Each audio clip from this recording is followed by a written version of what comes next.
Bloody विच। England के दो town York और हैम्स्टर टाउन को विभाजित करता ये खतरनाक सीवर एक भयानक बीच के लिए जाना जाता था। इस सीवर के उस पार यॉर्क टाउन था तो इस पार हैम्स्टर टाउन था। सीवर के घुमाव की वजह से रास्ते इतने फूटे थे कि अनजान व्यक्ति धोखा खा जाते थे। शायद इसीलिए वहां के लोगों ने इसी भूल भुलैया के चलते इसका नाम सर्किल सीवर रख दिया था। पर यह ज्यादा मशहूर था उस बीच के चलते। चांदनी रात फैली हुई थी। चार्ल्स सीवर के उस पार के किसी टाउन से लौट रहा था। चांदनी रात की रोशनी में उसने देखा बगुले पक्षी के जैसे सफेद वस्त्र में अप्सरा की तरह दिखने वाली एक युवती उसी की तरफ बढ़ी आ रही थी। उसने सीवर पार करने के लिए अभी अपना पैर ब्रिज पर रखा ही था कि ब्रिज के बीच पानी में अजीब सी आवाज उसे आसपास महसूस होने लगी। वो युवती करीब आ गई और चार्ल्स से बोली, मुझे जरा सहारा देकर सीवर पार करा दे तो बहुत मेहरबानी होगी। चार्ल्स अभी कुंवारा लड़का था। युवती के हाथों के स्पर्श से ही उसके तन में बिजली सी दौड़ गई। उसकी धड़कन बढ़ गई थी। वो बोला, आओ ना, संभल के, मेरी बाह थाम लो। चार्ल्स बोला। दोनों तरफ सीवर का पानी उधम मचा रहा था। युवती ने मुस्कुराते हुए उसकी कलाई अपनी कलाई में थाम ली। मगर ये क्या? चार्ल्स को लगा सैकड़ों कांटे एक साथ उसकी हथेली में चुभ गए हो। वो युवती की कलाई झटकते हुए दर्द से तिलमिला उठा। क्या हुआ? इतना तड़प क्यों रहे हो? युवती बोली। मगर चार्ल्स को काटो तो खून नहीं। वो डरता सहमता हकलाती आवाज में बोला, कुछ नहीं, पैरों में कोई चीज चुभ गई थी। कभी किसी से, मेरा मतलब है, प्यार व्यार किया है या नहीं? युवती बोली। जी, अभी तक तो ऐसा मौका नहीं मिला। चार्ल्स शर्माते हुए सर झुकाए बोला, कोई बात नहीं, आज जी भर कर प्यार करेंगे। ये रात रोज रोज कहाँ आती है। बेचारी चार्ल्स ने डर या कामुकतावश हामी भर दी। ब्रिज के बीच भाग में आते ही युवती ने अपने जिस्म को कपड़ों से आजाद कर दिया। कसी जांघों मदमाते जिस्म को देखते ही चार्ल्स आगे बढ़ा और युवती को अपनी बाहों में कसते हुए उस ब्रिज पर लिटा दिया।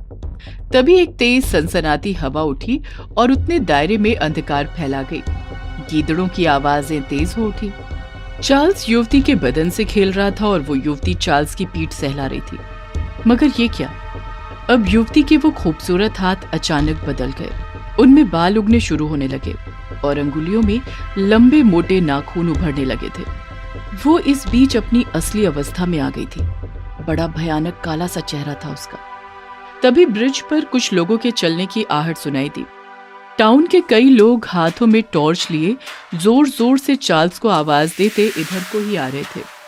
लगता है तुम्हारे घर वाले हैं। ये नहीं आए होते तो आज हमारा संगम सदा के लिए हो गया होता। मैं तुम्हें कभी नहीं भूल सकता। हम फिर यहीं मिलेंगे। चार्ल्स शायद उस बिच की असली सूरत से अभी भी अनजान था। इसी को कहते हैं हवस में अंधा हो जाना। वो बिच घबरा गई। उसने चार्ल्स को एक तेज झटका दिया और चार्ल्स एक तरफ लुढ़क गया और वो बिच खिसियानी हंसी हंसती वहां से गायब हो गई। चार्ल्स विक्षिप्त सा खड़ा था। तभी टाउन वालों के साथ उसका पिता हंट चार्ल्स को झकझोरता हुआ बोला, चार्ल्स, तुम यहाँ इस सीवर के बीच बने ब्रिज पर क्या कर रहे हो? तुम्हें शाम तक घर आना था ना। वो मैं रास्ता भूल गया था। ये कैसी बातें कर रहे हो तुम? डैडी, मैं सच बोल रहा हूँ। चार्ल्स, तू नहीं जानता ये कितनी मनहूस जगह है। सब लोग चार्ल्स को घेरे उसे घर लाए। मगर चार्ल्स परिवार और टाउन वालों को अब हर रात परेशान करने लगा। वो सीवर की तरफ भागता। लोग उसे पकड़ कर लाते। टाउन वाले जान चुके थे कि सर्किल सीवर की बिच इस पर प्रभाव जमा चुकी है। एक दिन चार्ल्स का दोस्त मैक्स उससे मिला। यार, तू घर वालों को रोज परेशान कर रहा है। बात क्या है?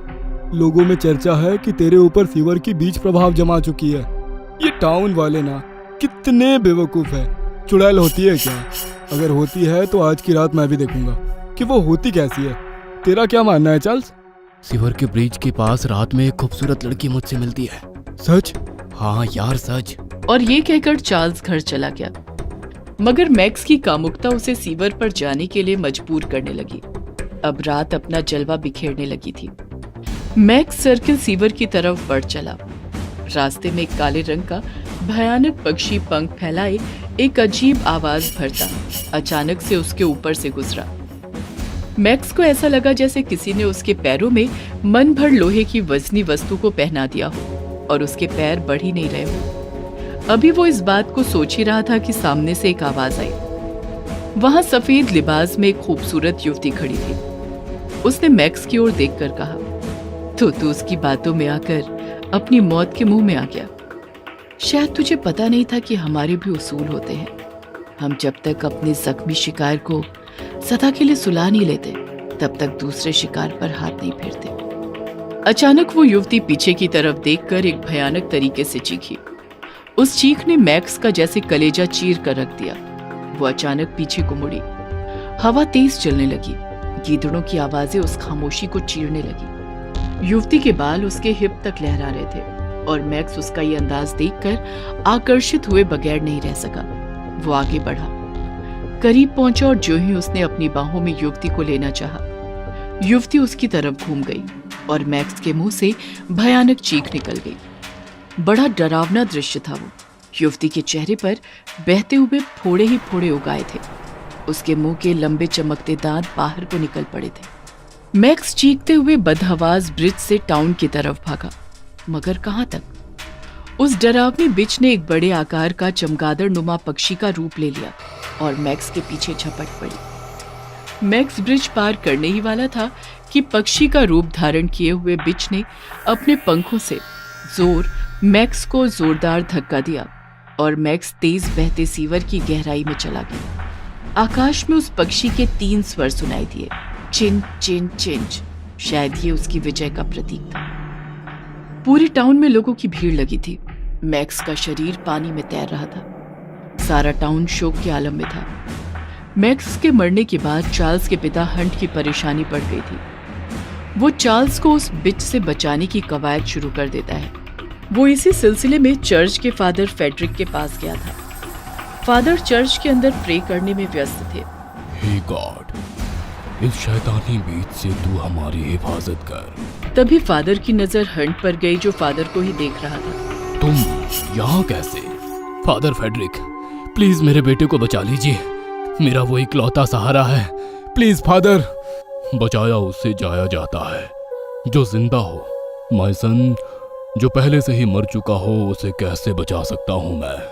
ये आप क्या कह रहे हैं? मेरा बेटा चार्ल्स अभी जिंदा है।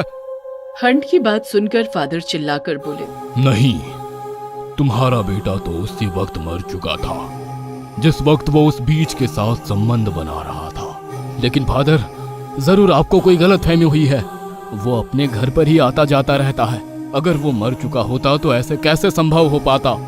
मेरी बात का यकीन मानो माय सन, तुम्हारा बेटा मर चुका है। वह बीच उसे उसी अपनी दुनिया में ले गई है। तुम्हारे बेटे ने ही अपने दोस्त मैक्स की जान ली है और अब वो दोनों पता नहीं कितने लोगों की जान लेंगे। अगर तुम्हें मेरी बात का यकीन नहीं आता तो चलो मेरे साथ। तुम स्वयं अपनी आंखों से क्यों नहीं देख लेते? और इधर चार्ल्स और युवती दोनों मिलकर हंस रहे थे और चार्ल्स के चेहरे पर शैतानियत झलक रही थी। सच बताओ चार्ल्स, क्या तुम पर अभी तक किसी को शक नहीं हुआ कि तुम मेरी तरह मर चुके हो? नहीं, अभी तक किसी को नहीं। जिस तरह तुम मैक्स को यहाँ पर लेकर आए थे, अब तुम्हें हर रोज एक नए इंसान को यहाँ लेकर आना है। इंसानों का खून मुझे ताकत देता है और अब तुम्हें भी इसकी जरूरत पड़ेगी। तब वहां फादर फेडरिक और हंट एक साथ पहुंच गए। हंट ने अपनी आंखों से अपने बेटे चार्ल्स का चेहरा देख लिया था, जो कि इस वक्त किसी शैतान से कम नहीं लग रहा था। और फादर ने चीख कर कहा, दूर हट जा ब्लडी बीच, दुष्ट! इस गंदे सीवर में रहने वाली शैतानी बीच, हम तेरी ये इच्छा कभी पूरी नहीं होने देंगे। फादर की ये बात सुनकर वो युवती और चार्ल्स दोनों हंसने लगे। तभी फादर मुंह से कुछ पढ़ने लगे। जैसे जैसे वो पढ़ते जा रहे थे, वैसे वैसे वो युवती और चार्ल्स एक भयानक रूप इख्तियार करने लगे। उस युवती ने एक खौफनाक खूनी चुड़ैल का रूप धर लिया और चार्ल्स भी एक दरिंदे की शक्ल में आ गया था। उसने फादर को एक जोरदार धक्का दे दिया। फादर उसके प्रतिघात से आहत बेहोश हो गए। चुड़ैल सीधे चार्ल्स के पापा के पास पहुंची। तू हम दोनों को मारना चाहता है ना? आज मैं तेरी जिंदगी छीन लेती हूँ। तभी अचानक फादर को होश आ गया और उन्होंने अपनी जेब से चर्च का होली वाटर निकाला और कहा, हंट, ये होली वाटर दोनों के ऊपर जल्दी फेंको। वरना ये सबको मारकर अपनी दुनिया में शामिल कर लेंगे। हंट ने फादर के हाथ से होली वाटर लेकर तुरंत दोनों के ऊपर फेंक दिया। होली वाटर गिरते ही अचानक उस युवती यानी बिच का और चार्ल्स का जिस्म जल उठा। उन दोनों के मुंह से एक अजीब चीख निकली और देखते ही देखते वो दोनों सीवर के पानी में समा गए। पिशाचों का मेला। ये कहानी हिल स्टेशन धौला कुआं के एक कस्बे की है जो मेलों की संस्कृति के लिए प्रसिद्ध है। 3 महीनों के दिन में बिल्कुल अलग अलग तरह के मेले लगते हैं, लेकिन सूर्यास्त होने से पहले शहर पूरी तरह से खंडहर जैसा खाली लगता है, क्योंकि वहां की एक कहानी मशहूर है कि इन 3 महीनों में रात को भी मेला लगता है, जिसे वैम्पायर्स फेयर, पिशाचों का मेला कहा जाता है। अगर कोई इसे देखेगा तो वो इंसान कभी नहीं दिखेगा। विदेशों से बहुत सारे पत्रकारों ने भी इस पर रिपोर्ट की है। वैसे ही एक गूंगा विदेशी अखबार और मैगजीन रिपोर्टर एलेक्स मार्टिन भी एक स्थानीय साहसी गाइड भद्रा के साथ मिलकर इस मेले के सच को जानने में जुट जाते हैं। भद्रा अपनी पत्नी और 7 साल की बेटी की तलाश में है, जो एक रात को मेले को देखने के बाद गायब हो गए थे। धौला कुआं के दिन भर के मेले देखने और उसमें घूमने वो दोनों निकले, जिनमें वो उन मेलों के दुकानदारों से मिले और मार्टिन ने जो सवाल भद्रा को लिख कर दिए वो ही उसने उन दुकानदारों से पूछे और मार्टिन वीडियो रिकॉर्डिंग करता रहा। जब शाम 5 बजे सारे मेले बंद होकर लोग जाने लगे, तब सड़क किनारे लगी गाड़ी के सहारे कस्बे की घाटी किनारे चाय के स्टॉल पर चुस्की लगाते मार्टिन ने इशारों में कुछ कहा। भद्रा साहब क्या बोल रहे हैं? बोल रहे हैं, एक बात देखी मैंने कि मेलों के कई दुकानदार और औरतें बहुत खूबसूरत है, बड़े सफेद है। तो भद्रा कहो इन्हें कि वो सब पिशाच है, इसलिए इनकी दुकानें सूर्य से उल्टी दिशा में है, जिनमें सूर्य की रोशनी नहीं पहुंचती। भद्रा ने जैसे ही मार्टिन को बताया तो उसने चाय की गिलास फेंका और कैमरा बाहर निकालकर रिकॉर्डिंग देखनी शुरू की, और वो हैरान हो गया। इशारे से भद्रा को बुलाकर दिखाया और देखता है कि दुकानदारों की सिर्फ आवाज आ रही है, वो दिख नहीं रहे हैं। उनके अंदर जरा डर भर गया और भद्रा वहां दूर पहाड़ी की चोटी से पहले अपनी कार को छुपाकर पार्क करता है, जहां से 5 किलोमीटर दूर पिशाचों का मेला लगता है। और छुपकर एक बार उसने देखा था अपने परिवार को ढूंढने के लिए, और जरा सा बच गया, वरना पिशाचों के जमावड़े का शिकार हो जाता। छुपने के लिए एक पहाड़ी है जहां छिपकर खड़े हुए वो नीचे एक पहाड़ों के बीच मैदान में टकटकी लगाकर देख रहे हैं कि अचानक लोगों का जमावड़ा लगने लगा, जिनमें कई चेहरे देखकर वो दोनों दंग रह गए। जो वो दुकानदार थे और उनका वीडियो नहीं दिखा। दोनों पसीने से लथपथ डर से देख रहे हैं कि इंसानों ने पिशाचों का रूप ले लिया है। अंधेरे में उनकी आंखें चमक रही हैं बस। और अब वो 25 से ज्यादा इंसानों को बीच मैदान में ले आए और अपने दांतों को लंबा कर बढ़ाया, फिर सबकी गर्दन पर काटकर खून चूस गए। सब लाशों की तरह गिरे और चंद पलों में उठकर खड़े होकर चीखने लगे। वो सब भी पिशाच बन गए। ये मंजर देखकर मार्टिन रह नहीं पाया और उसे पता ही नहीं चला कि उसका पेशाब निकल गया, जो पहाड़ी से बहता नीचे आया, जिसकी दुर्गंध ने पिशाचों को मुस्तैद कर दिया और वो सब एक झटके में परिंदों की तरह हवा में उड़ने लगे। तब तक भद्रा मार्टिन को पकड़कर कार तक ले गया, जिसमें बैठकर मार्टिन अपनी पतलून बदल रहा था और भद्रा धीमी आवाज में उसे डांट रहा था। जब इतना डरते हो तो आए क्यों? अभी दोनों मर जाते, अरे पिशाच बन जाते। पीछे से भद्रा को आवाज आई। भद्रा पलटा और देखा कि उसकी बच्ची खड़ी है। वो उसकी तरफ भागा और घुटनों पर बैठकर बेटी को गले लगाकर रोने लगा। रोते हुए गले लगे हुए नजर पड़ी कि उसकी बीवी क्रूर मुस्कान के साथ पास आ रही है, जो अब पिशाच है। भद्रा बेटी से दूर होने लगता है कि बेटी उसकी गर्दन पर काट जाती है और खून चूसने लगती है। मार्टिन ये देखकर कार की ड्राइविंग सीट पर चुपके से बैठा और कार को रिवर्स लेकर आगे भाग गया। घाटियों से रफ्तार में कार को भगाते हुए जो अंधेरे में डर का एहसास हो रहा है, और वो बढ़ा जब सारे पिशाच उड़ते हुए कार के पास और पूरी घाटी में अपनी डरावनी चीखों के साथ हवा में मंडराने लगे।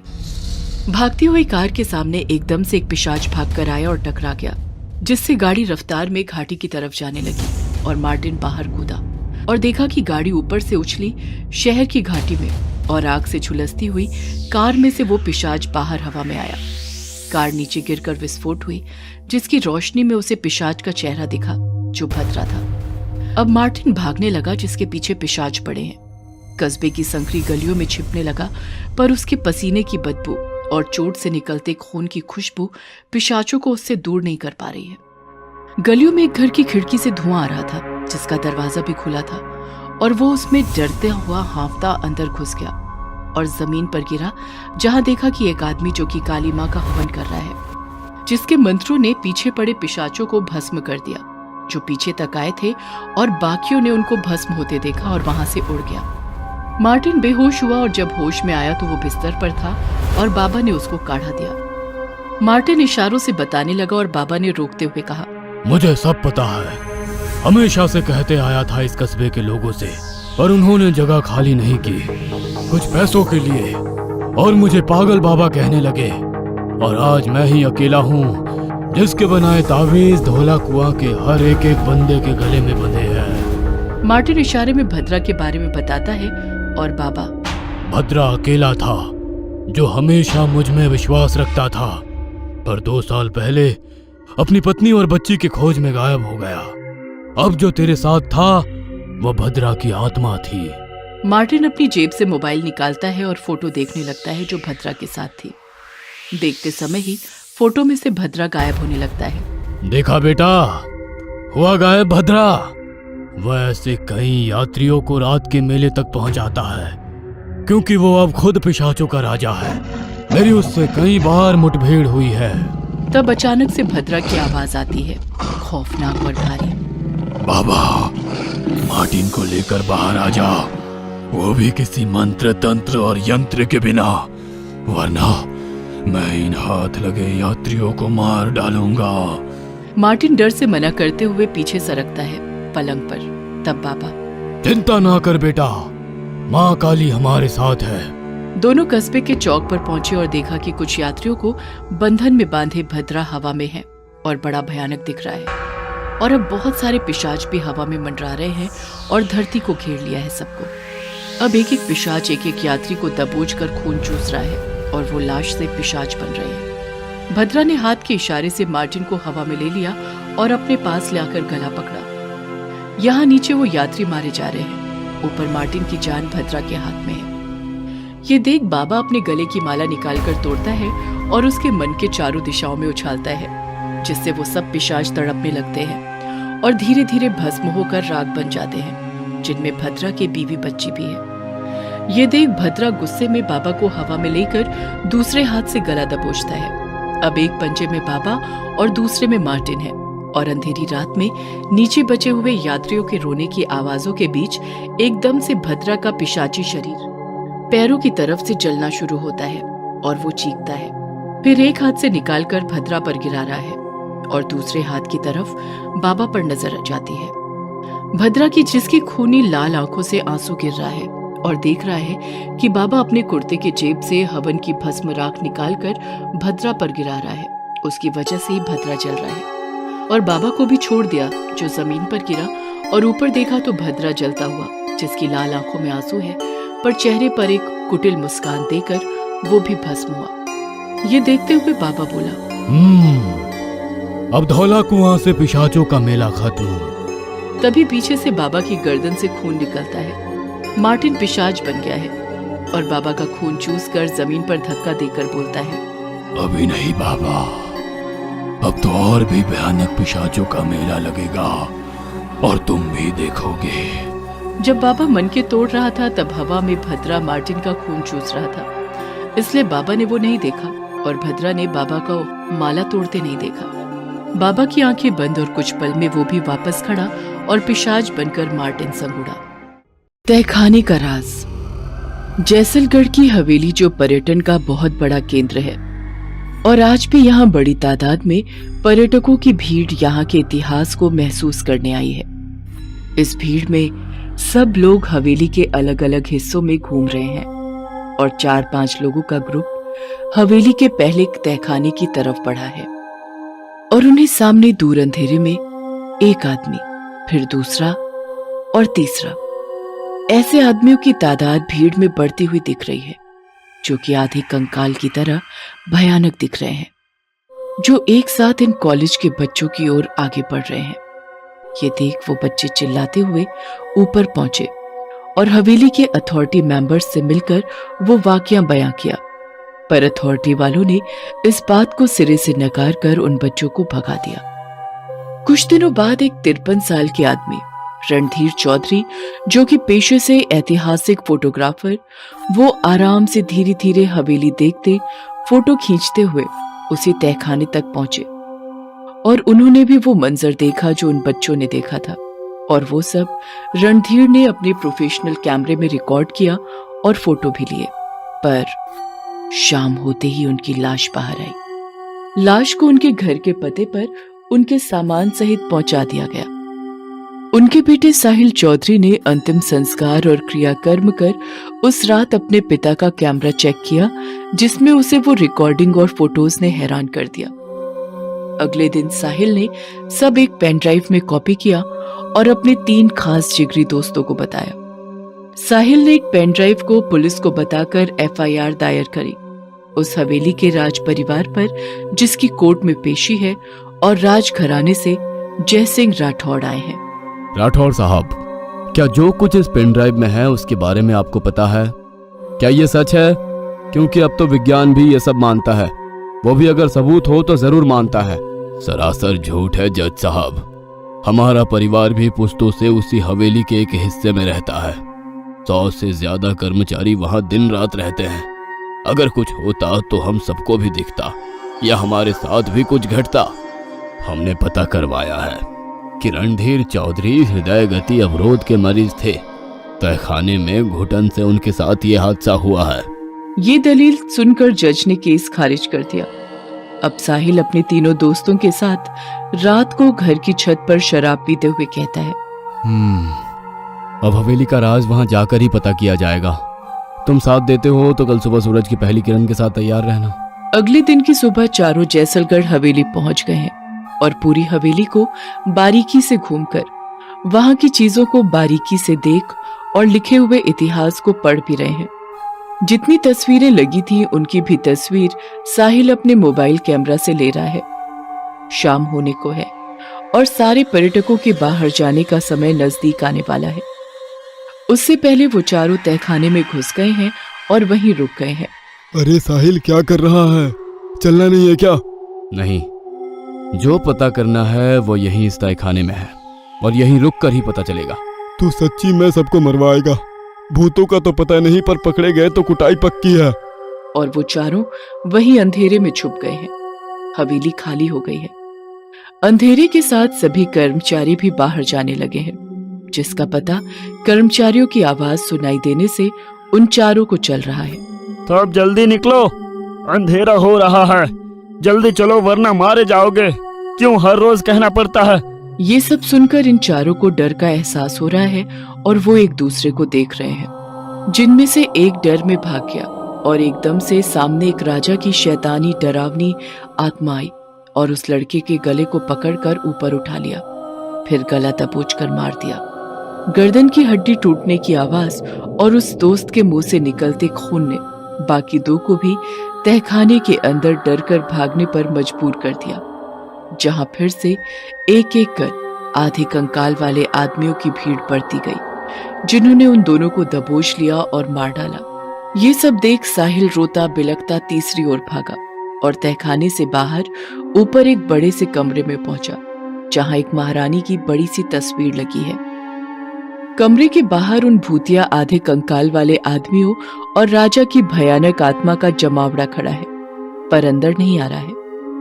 ये देख साहिल खुद से ये बात करके बड़बड़ा रहा है, ये सब अंदर क्यों नहीं आ रहे हैं? पीछे से एक औरत की आवाज आई, ये पापी लोग अंदर नहीं आ पाएंगे। साहिल पलटा और देखा कि तस्वीर से महारानी की आत्मा बाहर आ गई। साहिल पीछे कदम बढ़ाता हुआ गिरा। डरो मत बेटा, मैं उन जैसी नहीं हूं, और वैसे भी जो पता करने आए हो वो सच मैं ही बता सकती हूँ तुम्हें, तो सुनो।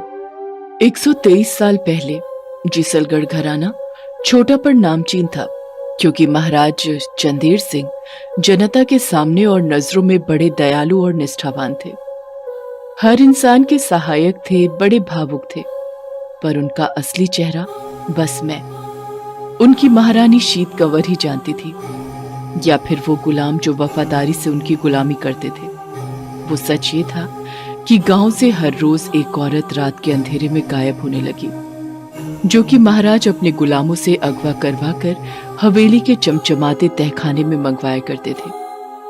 उसके साथ जितनी बार और जितने समय तक रंगरलियां बनाते और मन भरने पर मरवा कर गांव के जंगल में लाश फेंकवा देते।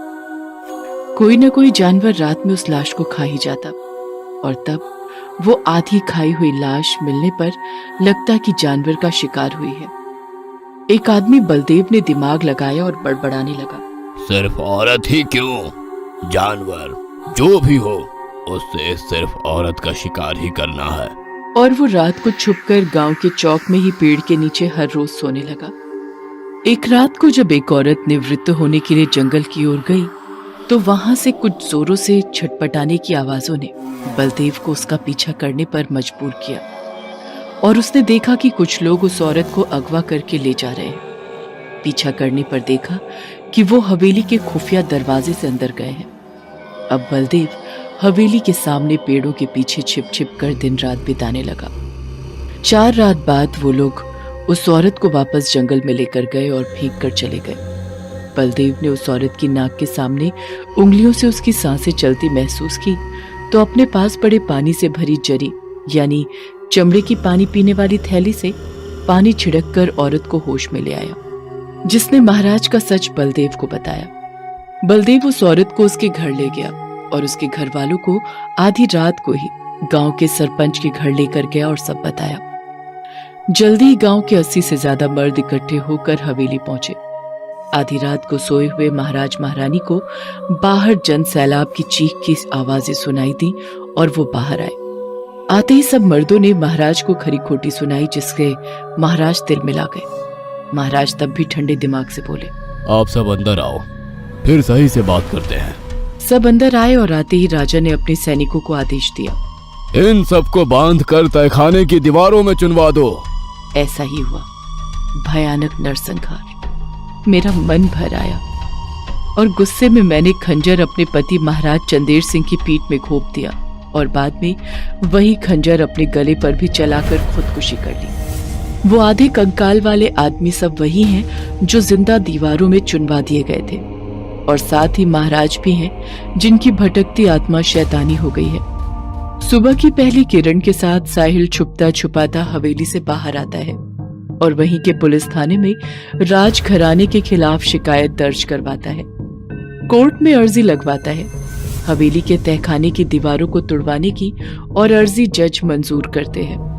पुलिस फोर्स जाकर मजदूरों से दीवारों को तुड़वाते हैं और उन्हें 80 नर कंकाल बरामद होते हैं। अब कोर्ट आदेश देता है राज परिवार को कि हवेली पर सरकार का कब्जा है और हवेली को ध्वस्त करने का आदेश किया जाता है।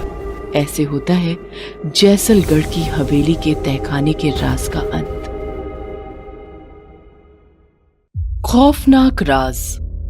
शहर के भीड़भाड़ और कोलाहल से दूर पहाड़ों की तलहटी में बसा था एक छोटा सा गांव, संजौली।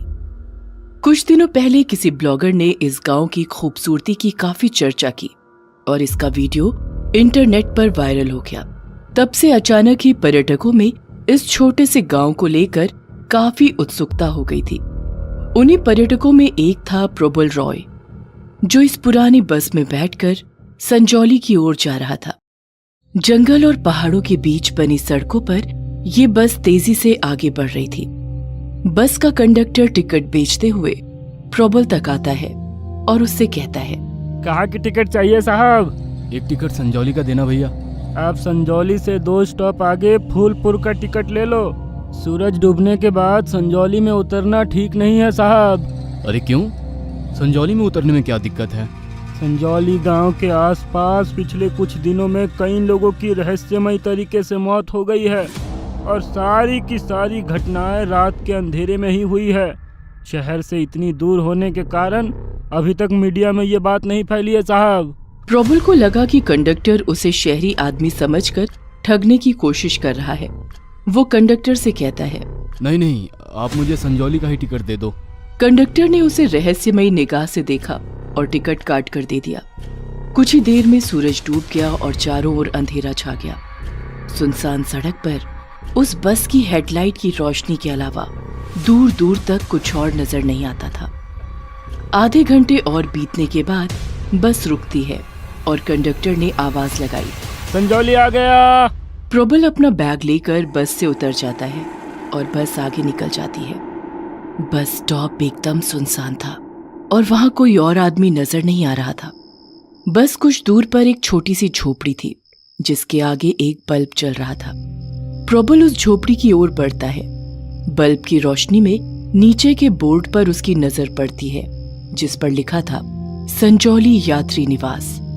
उस झोपड़ी के पास पहुंचकर प्रबल जोर से आवाज लगाता है, कोई है? अरे कोई है यहाँ? झोपड़ी के अंदर से एक बूढ़ा आदमी बाहर आता है, घुंघराले सफेद बालों और चेहरे पर झुर्रियों के साथ। वो बूढ़ा आदमी काफी डरावना लग रहा था। चिल्लाओ मत बाबूजी, अभी सुबह तक यहाँ कोई नहीं आएगा। पर इतनी रात आप अकेले यहाँ क्या कर रहे हैं? मैं किशनगढ़ वाली बस का इंतजार कर रहा हूँ। वो रात 10 बजे यहाँ से गुजरती है। आपको कहाँ जाना है? मुझे तो संजौली गांव जाना था। संजौली?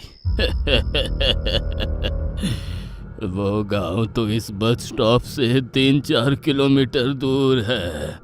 अब वहां के लिए आपको सुबह ही यहाँ से रिक्शा या घोड़ा गाड़ी मिलेगी। अभी रात इसी यात्री निवास में काटनी पड़ेगी। प्रबल अपना बैग लेकर झोपड़ी के अंदर आ गया। वहां एक बेंच पर अपना बैग रखकर वो लेट जाता है। कमरे में दूसरी ओर वो बूढ़ा आदमी अपनी पोटली लेकर बैठ जाता है। लंबी यात्रा की थकान से प्रबल को जल्दी ही नींद आ जाती है। अचानक उसे नींद में किसी के जोर से चीखने की आवाज आती है। छोड़ दो मुझे! प्रबल की आंख खुल जाती है। उसे पहले लगा कि शायद कोई सपना आया था, पर तभी अचानक वही आवाज फिर से आती है, बचाओ! प्रबल उठकर खड़ा हो जाता है। तेज हवा के झोंके से झोपड़ी का दरवाजा खुला पड़ा था और वो बूढ़ा आदमी भी कहीं नजर नहीं आ रहा था, पर उस आदमी की पोटली अभी वहीं पड़ी थी। प्रबल अपने बैग से टॉर्च निकालता है और उठकर झोपड़े से बाहर आकर आवाज लगाता है, कौन है? कौन है वहाँ? प्रबल ने अंधेरे में टॉर्च की रोशनी इधर उधर मारी। अचानक उसे झाड़ियों के बीच उस बूढ़े आदमी का खून से लथपथ शरीर नजर आता है। प्रबल सहम जाता है।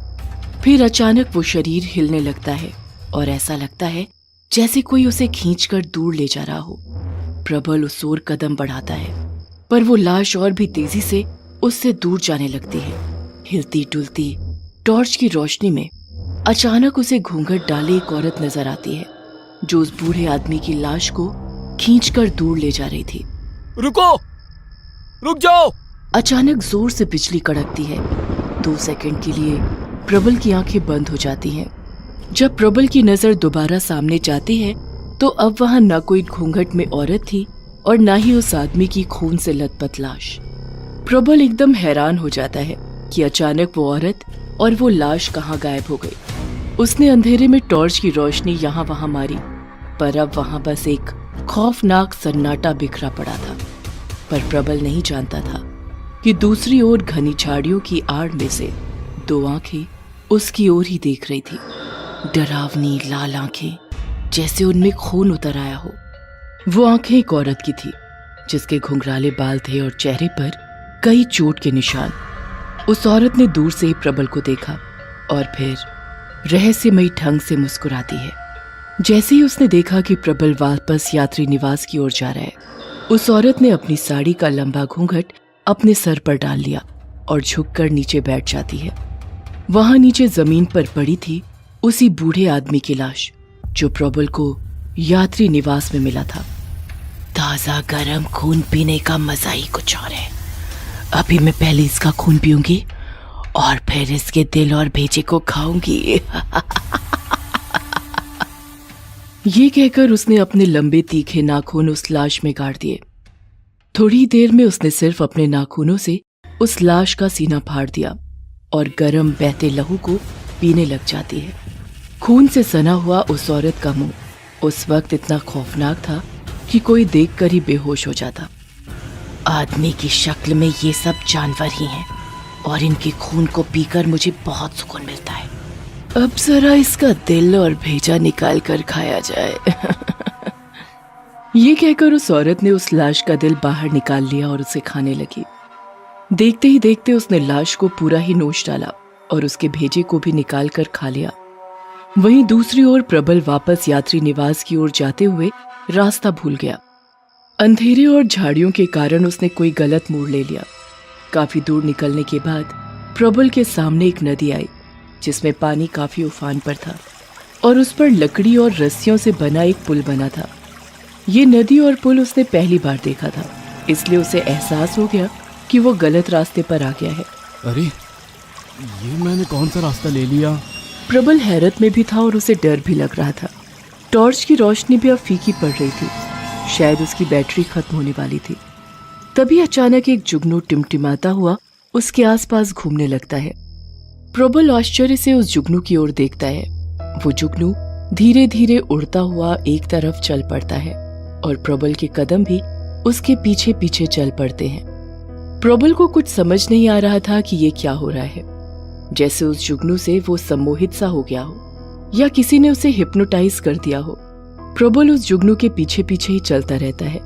घनी झाड़ियों और कच्चे रास्ते से होते हुए लगभग आधे घंटे वो चलता रहा तो अचानक उसे सामने वही यात्री निवास नजर आने लगा। प्रबल के चेहरे पर खुशी की लहर आ जाती है। उसने जुगनू की ओर देखा जो अब तेजी से उड़ता हुआ सीधा यात्री निवास की खिड़की से अंदर चला जाता है और उसकी चमक से यात्री निवास के अंदर से भी काफी रोशनी आने लगती है। प्रबल आगे बढ़कर झोपड़ी का दरवाजा खोलता है और अंदर कदम रखते ही आश्चर्यचकित रह गया। अंदर कमरे में एक अत्यंत ही सुंदर लड़की बेंच पर बैठी एक किताब पढ़ रही थी। उसके पास में ही एक बड़ा सा लैंप पड़ा था जिसकी तेज रोशनी से पूरा कमरा जगमग हो गया था। जैसे ही उस लड़की की नजर प्रबल पर पड़ी तो वो खड़ी हो जाती है और प्रबल से कहती है, आइए बाबूजी, इतनी रात आप बाहर कहाँ चले गए थे? तुम कौन हो? इस यात्री निवास की देखरेख का जिम्मा मेरे चाचा जी का है और उनकी तबीयत जरा खराब हो गई थी तो मैं आ गई। पर अभी थोड़ी देर पहले तो तुम यहाँ नहीं थी। घर पर खाना बनाने का काम भी तो मुझे ही करना पड़ता है ना बाबूजी, इसलिए आने में थोड़ी देर हो गई। उधर नदी के पास ही है मेरा घर। ये सुनकर प्रबल की जान में जान आई। लड़की ने अपना नाम पार्वती बताया, पर गांव में सब उसे पारो ही बुलाते थे। प्रबल ने पारो को उस बूढ़े आदमी की मौत और रहस्यमयी चीख के बारे में बताया, पर पारो को यकीन ही नहीं हुआ। मैं सच कह रहा हूँ, उस आदमी की पोटली भी यहीं पड़ी थी। पर अब उस कमरे में कोई पोटली भी नहीं रखी थी। पारो जोर से हंसने लगी। आपने जरूर नींद में सपना देखा होगा। नहीं नहीं, वो सपना नहीं था। मुझे बस के कंडक्टर ने भी बताया था कि संजौली में रहस्यमय तरीके से कई लोगों की मौत हुई है। मैं तो इतने सालों से यहाँ रह रही हूँ, मैंने तो आज तक ऐसा कुछ नहीं सुना। आप चिंता मत करिए और आराम से बैठ जाइए। प्रबल वापस बेंच पर लेट गया और शाम से हुई अजीब घटनाओं के बारे में सोचने लगा। अचानक उसके सर के पीछे दीवार पर लगा एक फोटो फ्रेम जमीन पर गिर जाता है। धाड़! उस आवाज से चौंककर प्रबल खड़ा हो जाता है। पारो जोर से चिल्लाती है, बाबूजी पीछे हट जाओ। तभी प्रबल की नजर फोटो फ्रेम से लिपटे एक लंबे जहरीले सांप पर पड़ती है। लगभग 4 फुट लंबा वो सांप और उसकी फुंकार किसी का भी दिल दहला देने के लिए काफी थी। डर से प्रबल की हालत खराब हो जाती है। पारो आगे बढ़कर उस सांप को पकड़ने की कोशिश करती है। अरे पागल हो गई हो क्या? मत जाओ उस सांप के पास। पर पारो ने प्रबल की बात पर ध्यान दिए बिना सांप को पकड़ लिया और दरवाजे से बाहर फेंक दिया। गांव में रहने के कारण उसे इन चीजों से डर नहीं लगता था। हम तो हर हफ्ते ऐसे सांप देखते हैं बाबूजी। शहर से यहाँ आने वाले सांप ज्यादा खतरनाक होते हैं। मतलब शहर के ऐसे नीच लोग जो गांव के भोले भाले मासूम लोगों का शिकार करते हैं। ये कहते कहते पारो का चेहरा बदलने लगता है। उसकी आंखें अब सुर्ख लाल हो जाती हैं, जैसे उनमें खून उतर आया हो। उसके गाल पर एक बड़े जख्म का निशान होता है और उसकी उंगलियों के नाखून काफी बड़े और नुकीले हो जाते हैं। कुछ ही पलों में सुंदर सी पारो उसी भयानक औरत में तब्दील हो जाती है जो कुछ देर पहले झाड़ियों में उस बूढ़े आदमी का खून पी रही थी। ये सब देखकर प्रबल के रोंगटे खड़े हो जाते हैं। डर से हकलाते हुए प्रबल कहता है, पारो, ये तुम्हें क्या हो रहा है पारो? तुम सब शहर के लोग एक जैसे होते हो, मक्कार नीच जानवर जैसे। अब तुम्हारा खून पीकर ही मुझे शांति मिलेगी। ये कहकर पारो उसकी तरफ बढ़ती है। प्रबल ने पास में पड़ा बैग उसकी तरफ फेंका, पर पारो सिर्फ अपनी उंगलियों से इशारा करती है और हवा में ही उस बैग की दिशा बदल जाती है। प्रबल सीधा दरवाजा खोलकर बाहर भागता है। पारो उसके पीछे दौड़ती है। प्रबल एकदम बदहवास सा भागा जा रहा होता है। पारो ने अपना ध्यान प्रबल से 10 मीटर सामने एक लंबे पेड़ पर टिकाया और फिर अपनी गर्दन को एक तरफ झटका दिया। वो पेड़ सीधा सामने गिरता है और प्रबल का रास्ता रोक लेता है। प्रबल के सामने अब भागने की जगह नहीं बची थी। पारो उसके एकदम पास आ जाती है। उसकी लाल आंखों में प्रबल को अपनी मौत नजर आने लगती है। तभी उसने अपने गले से रुद्राक्ष की माला निकाली और हनुमान चालीसा का जाप करने लगा।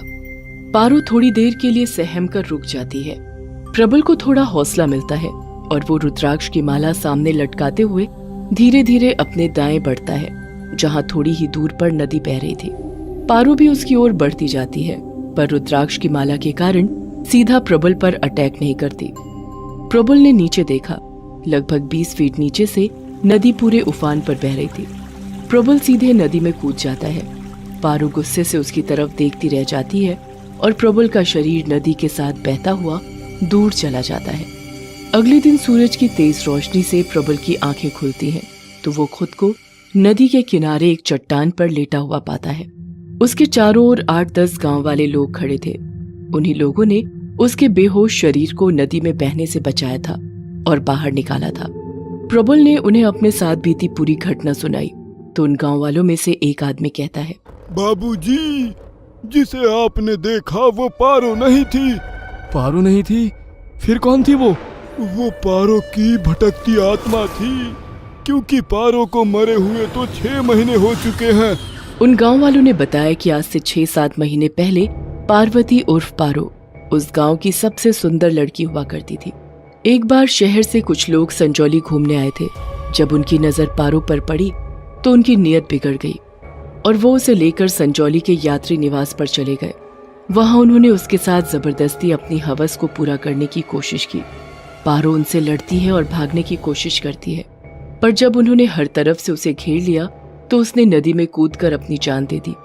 उस घटना के बाद वो चारों दरिंदे संजौली से फटाफट भागने वाले थे, पर रात में ही उनके साथ कुछ हादसा हुआ और सब मारे गए। क्या हुआ, कैसे हुआ, किसी को कुछ पता नहीं, पर मरने से पहले एक आदमी ने हॉस्पिटल में ये बताया था कि उन्हें पारो ने मारा है।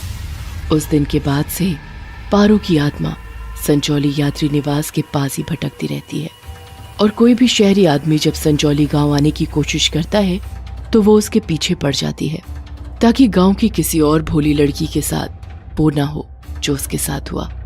ये था संजौली का खौफनाक राज, और इसे सुनने के बाद प्रबल अगली बस से ही सीधा वापस चला गया। संजौली में रुकने का मतलब था अपनी मौत को खुद दावत देना। अंतःकर्म।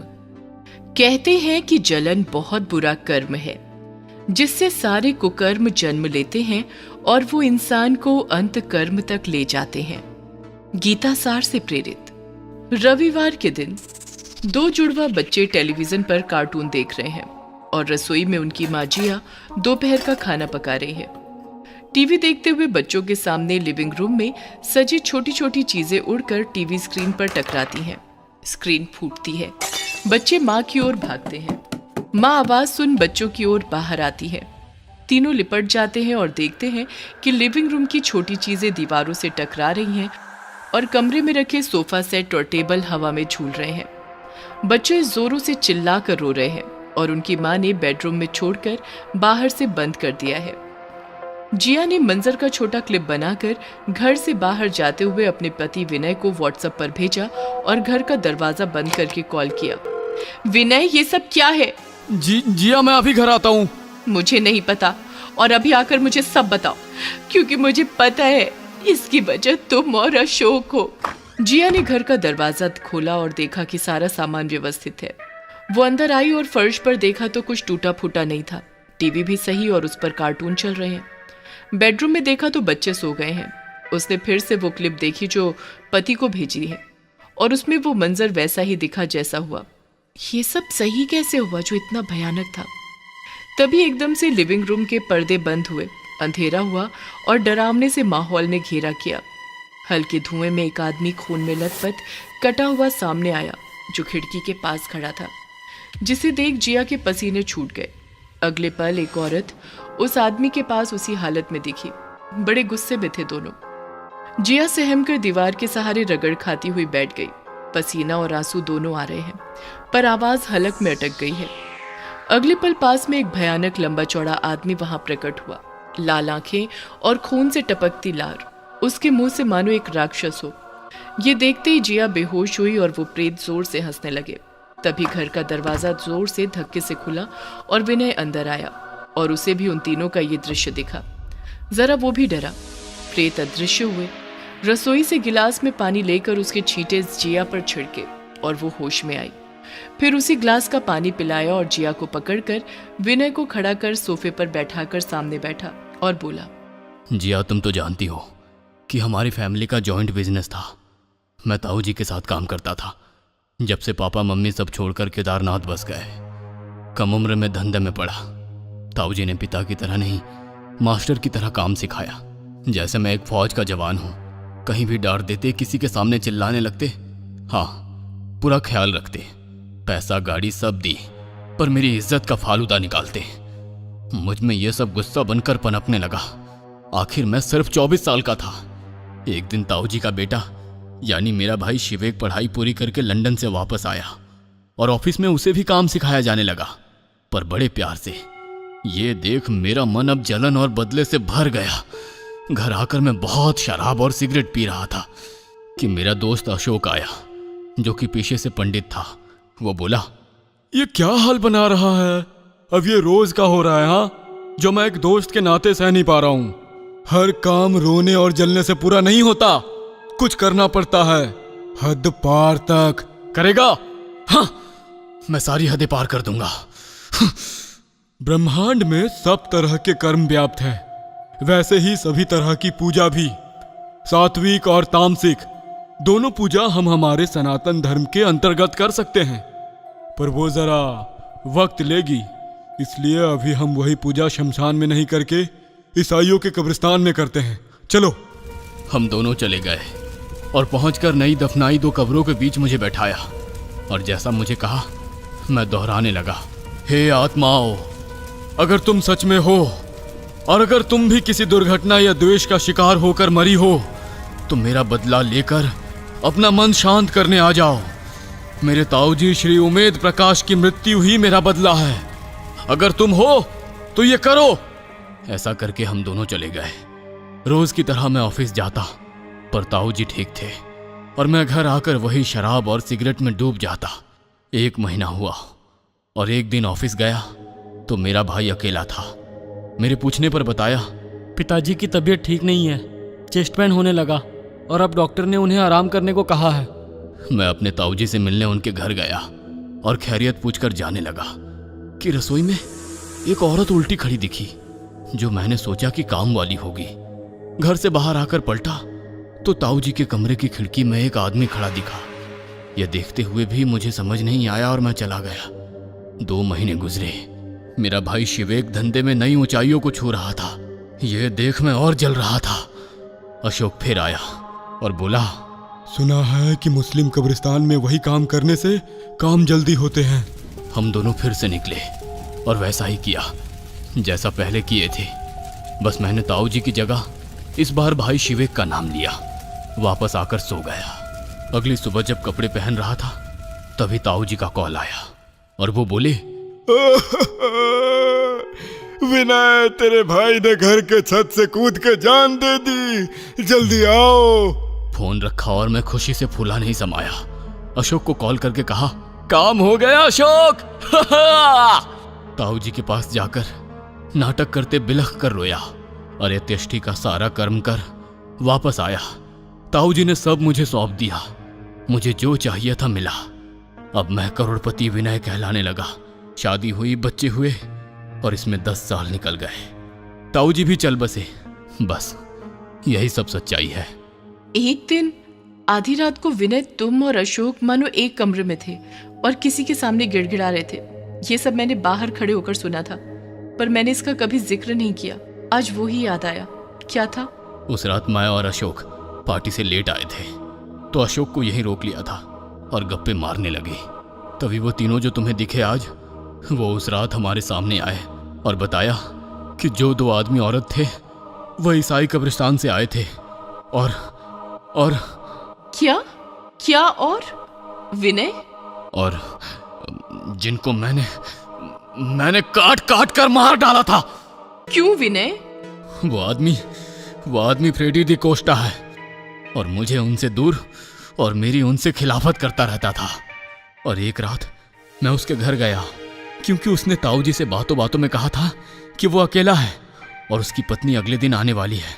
मैं पहुंचा और उसे गुस्से में समझाने लगा, यहां तक कि उसका कॉलर भी पकड़ा, पर बदले में उसने मुझे थप्पड़ मारा और मैं गुस्से से पागल हो गया। उसे धक्का देकर फर्श पर गिराया, पर उसका सर टेबल से टकराया और वो मर गया। मैं डर गया पर खुद को बचाना चाहता था। फिर मैं सामने रसोई से एक छुरी लाया और उसके टुकड़े कर दिए। उसकी जेब से चाबी लेकर ऊपर कमरे में गया चोरी करने, ताकि पुलिस को चोरी का मामला लगे। पर कमरे में पहुंचा तो उसकी बीवी पहले से वहां सो रही थी। मैंने उसको भी काट डाला और सारा लॉकर खाली करके चला गया। हाँ, मैं नशे में था, पर सब सोच समझ कर किया, इसलिए जैसा सोचा वैसे ही अगले दिन अखबार में छपा था। पर उसकी पत्नी को क्यों? तुम्हारी कसम, मैं किसी को मारने नहीं गया था, पर जो हुआ उसके बाद करना पड़ा। और वो दूसरा आदमी कौन था? वो दूसरा आदमी जिन्न है, जो कि मुस्लिम कब्रिस्तान से आया था। वो सब जब हमें मारना चाहते थे तब हमारे गिड़गिड़ाने पर बोले, अभी तुम्हें नहीं, पहले उनको मारेंगे जो हर साल तुमसे जुड़े हैं। और फिर सबसे पहले जिया तुम्हारी माँ को पानी के टैंक में गिराकर मारा। फिर अगले साल तुम्हारे पापा को गैस सिलेंडर लीक ब्लास्ट में मारा। और अब तीसरा साल है, हमारी बारी है, क्योंकि अब कोई नहीं बचा है परिवार में। और तुम्हें और बच्चों को कुछ नहीं होने दूंगा। इन सब के लिए भगवान सजा देगा तुम्हें और अशोक को, और मैं भी माफ नहीं करूंगी। पर पहले अशोक को बुलाकर कोई समाधान करो। विनय ने अशोक को वो क्लिप भेजी और कॉल करके सब बताया, और अशोक ने अपने गुरु से समाधान पूछा और आया। पूरा पूजा पाठ का माहौल बनाकर अशोक ने हनुमान बीज मंत्रों की आहुतियां डाली। ओम हनु हनु हनु हनुमते नमः, ओम फट स्वाहा। आहुतियों के साथ चीखने, चिल्लाने और रोने की आवाजें जोर जोर से आ रही थी। वहीं जिया और विनय की आवाज नहीं निकल रही है। पसीने और आंसू से लथपथ चेहरा लिए चुपचाप बैठे हैं। घर की लाइट्स आवाजों के साथ जल बुझ रही हैं। डरावनी चीखें माहौल को बहुत ही दर्द भरा कर रही हैं, पर मंत्रों के स्वर मानो शक्ति दे रहे हैं। आहुतियां खत्म होने से पूर्व सारी चीखें बंद और लाइट्स शुरू हो जाती हैं। माहौल शांत हो जाता है। अशोक जिया से माफी मांगकर चला जाता है और रास्ते में सुनसान सड़क पर स्कूटर रुक जाता है, मानो किसी ने पकड़ लिया हो। पीछे पलटते ही अशोक उस डरावने जिन्न को देखकर डर जाता है और स्कूटर की रेस जोर से दबाता है। जिन्न छोड़ देता है और स्कूटर असंतुलित होकर सामने आते ट्रक में घुस जाता है और अशोक एक्सीडेंट में मारा जाता है। यहाँ जिया बच्चों के साथ सोती है और अकेले सो रहा विनय सुबह 2:45 पर सामने ताऊजी और शिवेक को खड़ा देख रहा है, जो उसका हाथ पकड़कर पलंग से उठाकर ले जाते हैं। 6:30 बजे जिया विनय को उठाने आती है तो वो उठते नहीं। वो समझ जाती है कि वो नहीं रहा। विनय की लाश के पास उसका मोबाइल बजा, जिस पर अशोक का कॉल था, जिसे जिया ने उठाया और पुलिस कर्मचारी ने कहा कि कल रात एक्सीडेंट में ये चल बसे, इनकी लाश को गवर्नमेंट हॉस्पिटल में ले जाओ। जैसे कि अशोक अकेला था, बस विनय ही उसका दोस्त था, और दोस्त के लिए अशोक ने दुख में गलत भी किया और उसके परिवार को बचाने के लिए सही भी किया। सच्ची दोस्ती निभा गया, जैसे कि दुर्योधन और कर्ण की दोस्ती। अब शमशान में 2 चिताएं जल रही हैं। जिया बच्चों के साथ रोती देख रही है। चिता की लपटों की दूसरी ओर विनय अशोक दिखते हैं और हाथ जोड़कर क्षमा मांगते हुए अदृश्य हो जाते हैं। जैसा कर्म किया होता है इंसान ने अपने जीवन में, वो अंततः यही भोग कर जाना होता है। वही अंतःकर्म होता है। लेखक धुवेश बोहरा।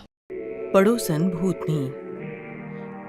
ये कहानी है सहारनपुर शहर की, जहाँ एक मकान में सुनीता की फैमिली रहा करती थी। एक दिन सुनीता का पति रमन सुनीता से कहने लगा, हमारे मकान में नई किराएदार फैमिली रहने आ रही है। ये तो अच्छी बात है, मुझे भी कंपनी मिल जाएगी। नहीं, वो अच्छे लोग नहीं हैं, तुम उनसे दूर ही रहना।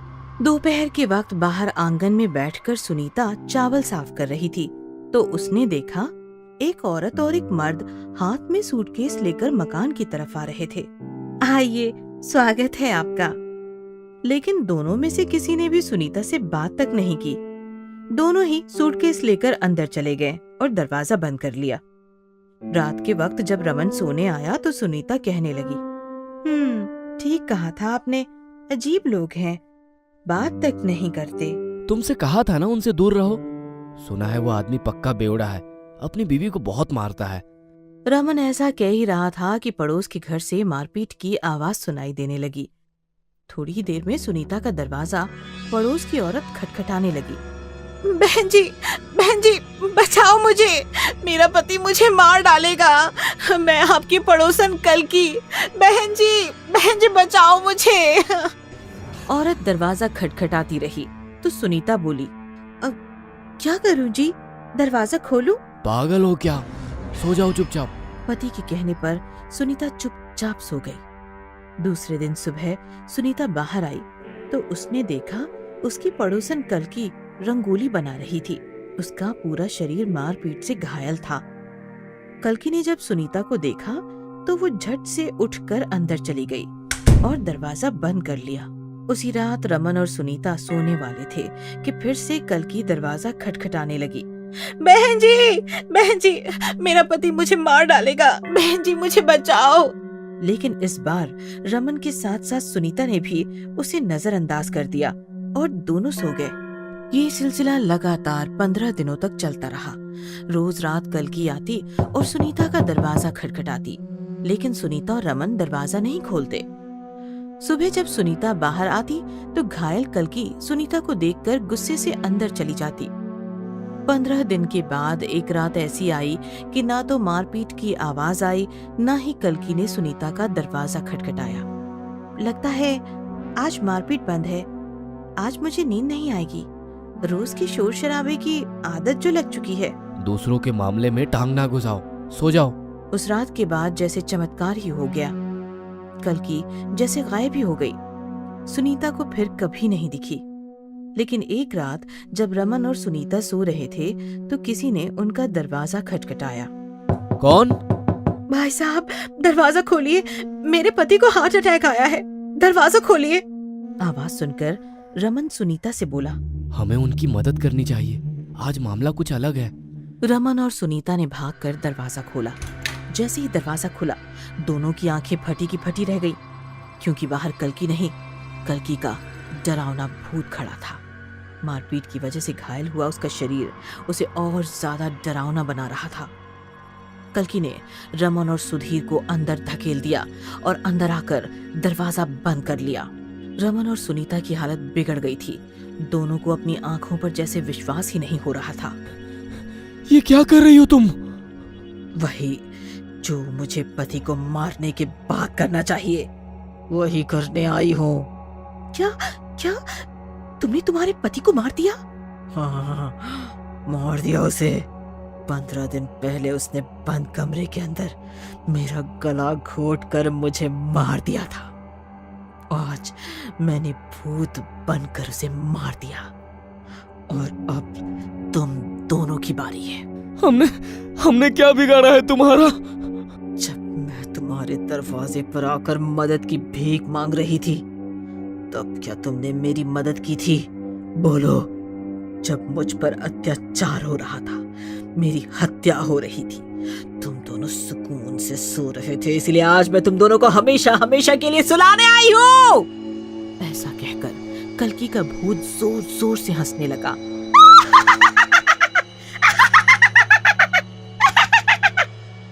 रमन और सुनीता इधर उधर भागने लगे। कल्की ने हाथ आगे किया और उसका हाथ बढ़ने लगा। उसने रमन को अपनी ओर खींच लिया। सुनीता, बचाओ, बचाओ। रमन की हालत देखकर सुनीता उसको बचाने आई तो कल्कि ने उसे भी पकड़ लिया और गला दबाकर दोनों को तड़पा तड़पा कर मार दिया। दूसरे दिन पुलिस पहुंची तो रमन और सुनीता मरे पड़े थे। पुलिस जब कल्कि के घर पहुंची तो कल्कि का पति भी मरा पड़ा था। पुलिस ने जब कमरे की खुदाई की तो उन्हें जमीन के अंदर दबी पड़ी कल्कि की लाश मिली। सर, केस क्या बनाना है? यह केस तो कौटुंबिक हिंसाचार के दायरे में आता है। और वह सुनीता और उसके पति का मर्डर, उसका क्या? पड़ोसी धर्म का पतन हुआ था उनके हाथों। भूत प्रेत का चक्कर है, लेकिन कोर्ट यकीन नहीं करेगा। छोड़ो, कोई दूसरी वजह ढूंढते हैं। इस प्रकार कौटुंबिक हिंसाचार से पीड़ित कल्कि ने अपने पति के साथ साथ अपने पड़ोसियों को भी नहीं छोड़ा। इसीलिए सावधान रहें, सतर्क रहें।